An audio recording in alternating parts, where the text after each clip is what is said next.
OpenAI's wider release of GPT 5.6 this Thursday follows weeks of technical evaluation and direct oversight by federal officials at the Department of Commerce.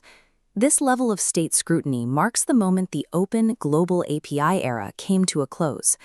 Mega-cap tech companies are now aggressively abandoning third-party frontier models. They are moving towards isolated, closed-loop architectures where they own every layer of the hardware and software stack. This transition is driven by two colliding requirements. Corporations must contain the immense macroeconomic costs of running AI at scale, while governments must contain the geopolitical risks of the models themselves. 2 years ago, corporate hubs like Cupertino and Redmond were defined by open API dependencies connecting them to the world. Now, those lines are retracting. Tech giants are drawing hard borders around their IP, creating isolated silos independent of external networks. AI has matured into vertically integrated national security infrastructure, governed by the same strict controls as aerospace or defense technology. The foundation of this new stack is custom silicon. Apple is internalizing its compute hardware to bypass the supply bottlenecks and high costs of general-purpose GPUs. To secure this transition, Apple extended its partnership with Broadcom through 2031, committing $30 billion to specialized AI hardware.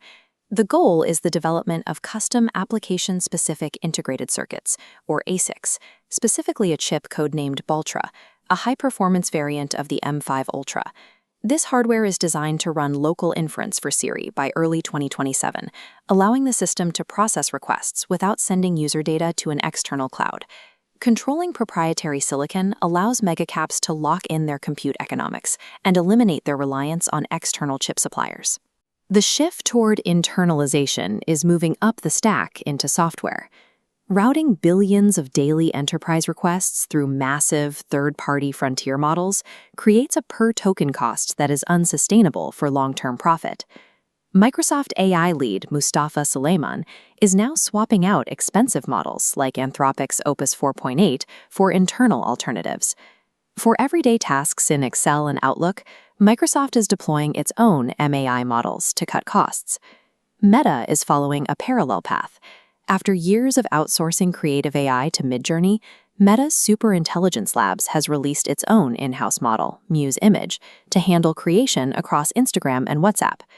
This chart compares the two architectures. On the left, a user prompt must leave the corporate app and pass through an external API tollbooth. On the right, the prompt stays within a single corporate boundary, completing the loop internally. When scaled across a social network, this internal loop handles massive traffic volumes without incurring external fees or the latency of third-party servers. The abandonment of third-party APIs represents a vital macroeconomic infrastructure play to own the marginal cost of generative AI. Beyond the economics, a technical discovery is driving government urgency. As models scale, they are developing unprogrammed cognitive architectures that researchers are beginning to map. Anthropic recently published research using a Jacobian lens to observe what is happening inside the Claude LLM during processing. They identified an emergent internal area called J-space.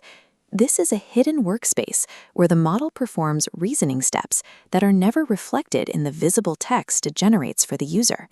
In this diagram of the model's reasoning, the prompt enters and splits. While the top path generates the visible words you see on your screen, the bottom path drops into J-space to perform background calculations and identify patterns.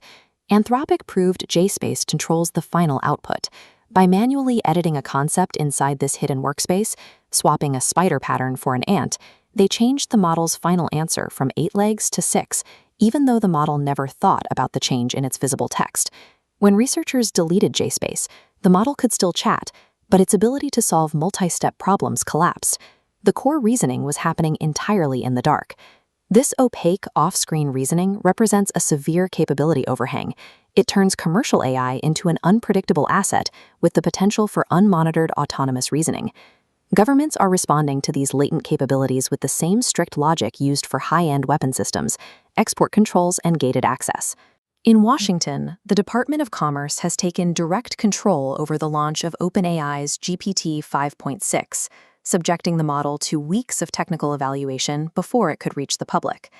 This clearance process, led by the Center for AI Standards and Innovation, ensures the model's reasoning capabilities are vetted by federal officials before a wider rollout. Beijing has moved in the same direction. The Chinese Ministry of Commerce is now meeting with top tech firms to discuss restricting foreign access to their own most advanced models. These discussions involve Alibaba, ByteDance, and ZAI, focusing on how to gatekeep efficient systems like Qwen and Daobao to prevent their use by strategic rivals. The result is a symmetrical embargo. Western enterprises face a two-sided risk, where global API access can be weaponized or abruptly severed by state actors overnight. The shift to neural research reveals a single, unified landscape. The era of open collaboration has been replaced by a new, monolithic structure. At the base of the stack is custom silicon. Proprietary ASICs, like Apple's Baltra, provide the physical foundation for independent compute. Above the silicon, companies build internal model ecosystems, like Meta's Muse or Microsoft's Mai, eliminating external compute costs. Sitting inside those models is the technical engine, latent reasoning spaces, like JSpace, that perform reasoning steps off-screen. Finally, the entire stack is encased in state export controls, enforcing national borders around corporate technology. This vertical integration is a rational economic response by corporations to lower their costs, and a mandated geopolitical reality enforced by sovereign states. Relying on third-party APIs is a systemic vulnerability. The future of AI infrastructure is permanently isolated, vertically integrated, and tightly regulated from the silicon up.